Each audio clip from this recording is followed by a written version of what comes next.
दोस्तों, आज के इस वीडियो में हम आपको एक ऐसे शख्स के बारे में बताने वाले हैं जो महाभारत काल से लेकर अभी तक जिंदा है। वो न जाने कितनी ही सदियों से यहाँ वहाँ पृथ्वी पर भटक रहा है, जिसके बारे में कुछ लोगों का कहना है कि ये केवल एक किस्से की तरह है, तो कुछ लोगों का मानना ये भी है कि ये कोई किस्सा नहीं बल्कि सच बात है। और तो और बहुत से लोग तो इसे देखने तक का दावा करते हैं और उसके बारे में बताते हैं कि उसका शरीर काफी अद्भुत और अजीब सा है, जिसमें से न जाने कितनी सारी जगहों से खून और पीप निकल रहा है और एक गंदी बदबू आ रही है। जी हाँ, तो आज के इस वीडियो में हम आपको महाभारत काल के महान योद्धा और गुरु द्रोणाचार्य के पुत्र अश्वत्थामा के बारे में ही बताने वाले हैं, जिसके जीवन से लेकर अब तक की कहानी काफी अद्भुत है। तो अगर आप अश्वत्थामा के बारे में जानना चाहते हैं तो वीडियो को पूरा एंड तक जरूर देखिएगा। दोस्तों, ये तो आप सभी जानते हैं कि हमारे भारत का इतिहास बहुत ज्यादा पुराना है,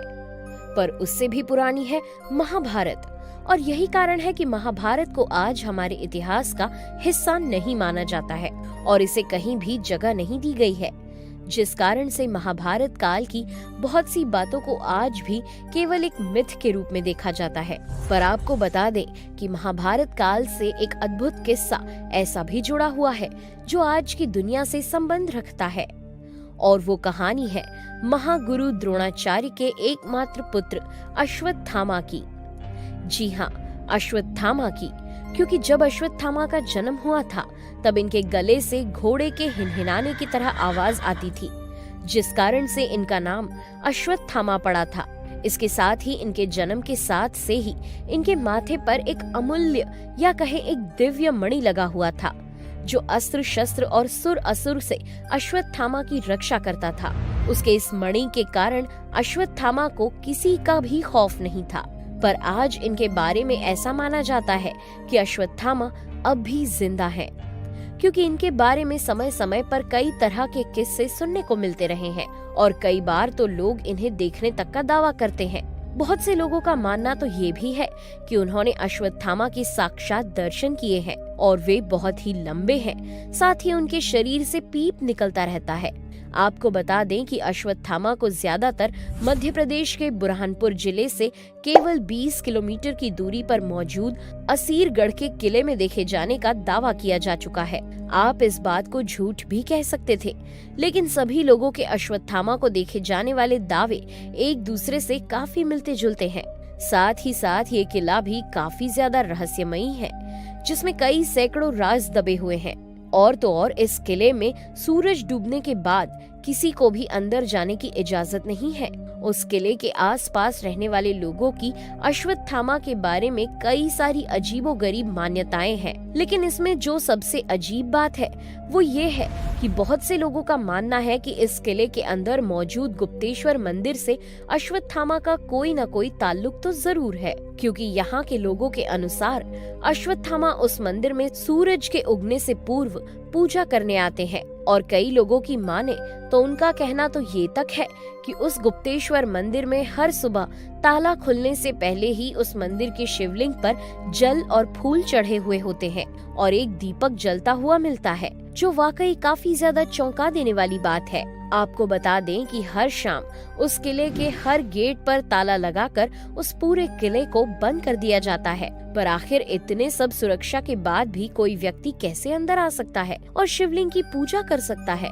हालांकि ये काफी ज्यादा हैरान कर देने वाली बात है, लेकिन अगर देखा जाए तो केवल इतना समझ आता है कि ये किसी मैजिकल पावर्स वाले इंसान का काम है और वहाँ के लोग उस इंसान को अश्वत्थामा बताते हैं। और तो और न जाने कितने सारे लोगों ने तो अश्वत्थामा को देखने तक का दावा किया है। आप जान लें कि उस गांव के जितने भी लोगों ने अश्वत्थामा को देखने का दावा किया है, उन सभी ने केवल एक ही बात बताई है कि वे काफी ज्यादा लंबे हैं और माथे पर घाव है, जिससे खून और पीप की धार लगी रहती है। इसके साथ ही बहुत से लोग तो ये भी बताते हैं कि कभी कभी अश्वत्थामा लोगों से तेल या मरहम मांगते हुए भी नजर आते हैं। और हाँ, उनके शरीर पर ये जो घाव मौजूद हैं, वे सभी महाभारत काल के ही हैं, जिसके बारे में शायद आपको पता होगा। पर जिन्हें नहीं पता उन्हें बता दें कि महाभारत युद्ध में अश्वत्थामा ने भी अपने पिता यानी गुरु द्रोणाचार्य की तरह ही कौरवों की ओर से युद्ध किया था। उस दौरान अश्वत्थामा ने अपने सामर्थ्य का भी शानदार प्रदर्शन किया था,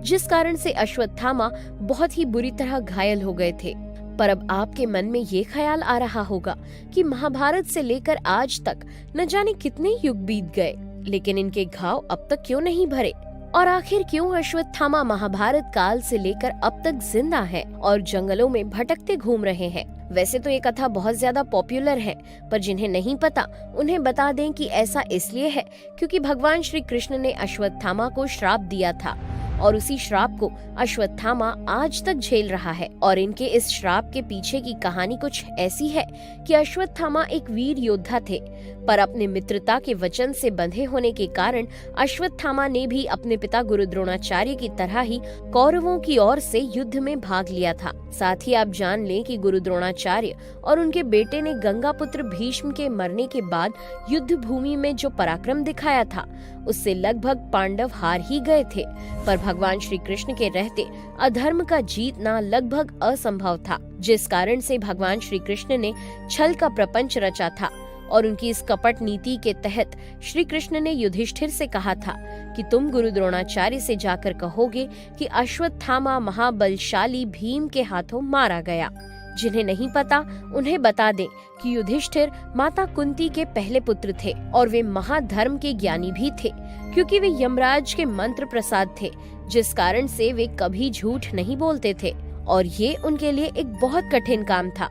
पर उसके श्री कृष्ण ने उनकी पुष्टि के लिए भीम के हाथों एक अश्वत्थामा नाम के हाथी का वध करा दिया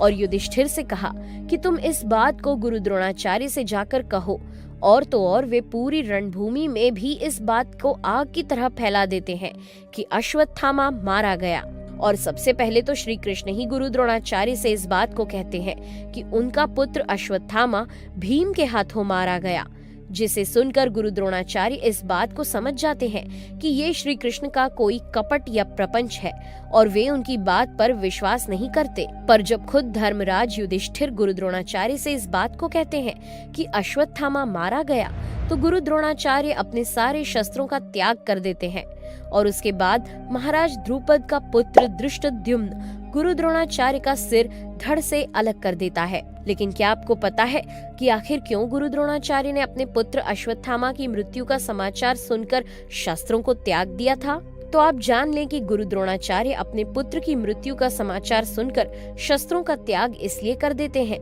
क्योंकि गुरु द्रोणाचार्य भी पांडवों की विजय चाहते थे और उनकी भी इच्छा थी कि धर्मराज युधिष्ठिर उस युद्ध को जीते, लेकिन वे अपने पुत्र के प्रेम में बंधे हुए थे, जिस कारण से वे युद्ध को कौरवों को जिताने में लगे हुए थे। लेकिन जब उन्होंने सुना कि उनका पुत्र इस दुनिया में जीवित ही नहीं है, तो उनका सारा मोह खत्म हो गया और उन्होंने प्रेम से शस्त्रों को त्याग दिया। लेकिन कहानी तो अब भी बाकी थी, क्योंकि फिर गुरु द्रोणाचार्य की मृत्यु के बाद दुर्योधन की जंघा को भीम ने तोड़ दिया और उसे आधा मरा हुआ वहीं रणभूमि में छोड़ दिया और लगभग युद्ध को पूरी तरह समाप्त कर दिया। पर उसके बाद जब दुर्योधन ने मित्र अश्वत्थामा से उसकी आखिरी इच्छा यानी कि पांडवों को मारने के लिए कहा, तो शुरुआत में अश्वत्थामा ने दुर्योधन को समझाया कि युद्ध समाप्त हो चुका है और अब ये एक अधर्म होगा। लेकिन जब दुर्योधन ने अश्वत्थामा को उसके मित्रता के वचन के बारे में याद दिलाया, तो अश्वत्थामा पांडवों को रात में मारने के लिए या कहीं किसी भी प्रकार के अधर्म को करने के लिए तैयार हो गया। और रात के समय जब पांडव शत्रु सेना के पास समर्पण लेने के लिए जा रहे होते हैं, तब अश्वत्थामा पांडवों के विजय शिविर में घुसकर वहां सो रहे द्रौपदी के सभी पुत्रों को पांडव समझकर नींद में ही मार डालता है। इसके बाद जब अर्जुन और बाकी सभी पांडव उससे बदला लेने के लिए जाते हैं, तब अश्वत्थामा को इस बात का पता लग जाता है कि अभिमन्यु की पत्नी उत्तरा की गर्भ में पांडवों का अंश है, तो वो उत्तरा के गर्भ पर ब्रह्मास्त्र जैसे शक्तिशाली अस्त्र को छोड़ देता है और पांडवों के वंश का लगभग संपूर्ण नाश करने की कोशिश करता है। पर उतने में ही जब श्री कृष्ण आते हैं, तब वे अश्वत्थामा से कहते हैं कि अपना ब्रह्मास्त्र वापस लो। लेकिन अर्जुन उन्हें बताता है कि माधव, अश्वत्थामा ब्रह्मास्त्र को वापस नहीं ले सकता, क्योंकि उसके पास ब्रह्मास्त्र को वापस बुलाने का ज्ञान नहीं है और इतने में ही वो ब्रह्मास्त्र जाकर उत्तरा के गर्भ में लग जाता है और उसके गर्भ में मौजूद बच्चे की मृत्यु हो जाती है। हालांकि बाद में श्री कृष्ण उस बच्चे को जिंदा कर देते हैं, लेकिन जब अश्वत्थामा ब्रह्मास्त्र का प्रयोग करता है उस दौरान ही श्री कृष्ण क्रोध में आकर अश्वत्थामा के माथे पर मौजूद मणि को अपने सुदर्शन चक्र की मदद से नष्ट कर देते हैं और तो और उसे श्राप देते हैं कि तुम जब तक इस दुनिया पर जिंदा रहोगे तब तक कि मैं दोबारा इस दुनिया पर अवतरित यानी अवतार लेकर न आ जाऊं, तुम इसी पीड़ा के साथ तड़पते हुए घूमोगे और तुम्हारे शरीर के रोम रोम से खून और पीप बहेगा और तो और तुम मृत्यु के लिए भीख मांगते रहोगे, लेकिन तुम्हें मृत्यु नहीं आएगी। यही कारण है कि अश्वत्थामा आज भी पृथ्वी पर भटक रहा है। तो दोस्तों, ये था हमारा आज का वीडियो। पसंद आया हो तो इसे लाइक कीजिए और चैनल को सब्सक्राइब कीजिए। Thanks for watching.